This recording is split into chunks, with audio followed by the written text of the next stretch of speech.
Sinulit pa ng ilan ang holiday ngayong araw sa mga tipid na pasyalan. Mula sa Cubao sa Quezon City, nakatutok live si Tina Panganiban Perez. Tina? Mel, sa huling araw ng holiday ngayong Pasko, maraming pamilya ang nagbonding sa ilang pasyalan dito sa Quezon City.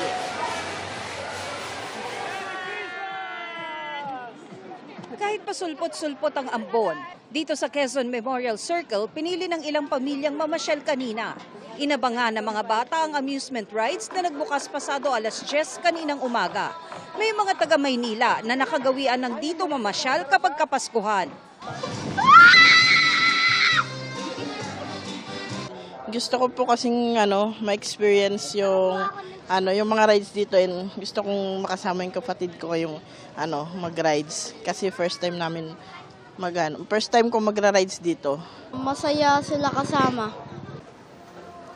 Isa itong skybike sa mga pwedeng subukan dito sa Quezon City Circle. Kung wala ka namang fear of heights, maganda itong sakyan dahil mataas, kaya marami kang makikitang view at mahangin.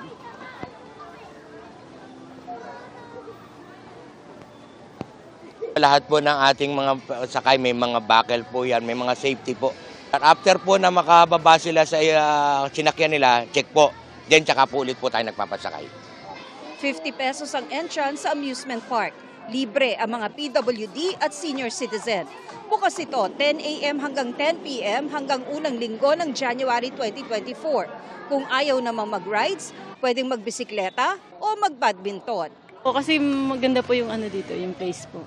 Malaki yung lugar, tapos maraming makakainan.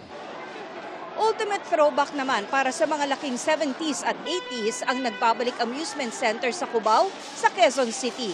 Open ito araw-araw mula 10 a.m. hanggang 11 p.m. at ma-enjoy rain or shine dahil indoors at air condition. Walang entrance fee, pero may bayad ang bawat ride na kid-friendly. To be honest, I love the ride. Gusto po nung bata ko kasi gusto nilang ma-try po dito. First time po. Ako masaya po yung mga anak ko po. What? Good. Mag-e-enjoy po talaga yung mga bata. Every minute po ma'am, mayroon pong maintenance na nag-check po bawat po rides po namin.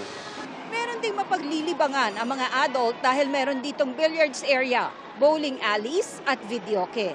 Hindi na rin kailangan lumabas ng amusement center na ito para kumain dahil marami ritong pagpipili ang food stalls. Ang aking cameraman na si Ronald Herrera at assistant cameraman na si Joe Magadia may pahabol na pagbate. Happy Holidays!